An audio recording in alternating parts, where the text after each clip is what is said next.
If you're visiting New York City, then you'll want to be familiar with the subway system. First, let's get out of JFK Airport by following the signs to the AirTrain, and this will also let you go to other terminals as well if you need. Since we're going to Times Square, it doesn't matter whether we take the red line or the green line. Google Maps shows both will take us where we need.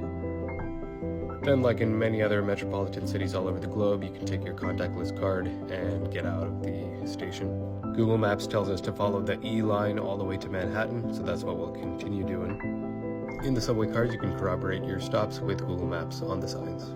Maps may tell you to go downtown or uptown, so make sure you're taking the train in the correct direction. Now that you're situated getting to downtown from the airport, let's try getting to Flushing from downtown, which will take one transfer. You use your phone or contactless payment again to get in. Maps tells us to take the E line and then get off at Jackson Heights. You'll notice that Maps also says to follow signs for Uptown and Queens because that's the direction that you're going to be going. Some things to note are that after 12 trips, your rides will be free if they're within 7 days. You don't have to download any apps or install anything, just use your bank card that has contactless payments. And then transfers are free if you use the same card. Put another way, $34 is the max you'll pay for all your rides within 7 days.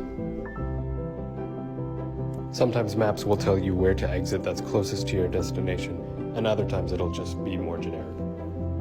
To get back to the airport, you don't have to have an existential crisis. Just take the subway to the AirTrain. You'll pay $8.25 to get into the AirTrain, and then take that AirTrain all the way to your airline's terminal.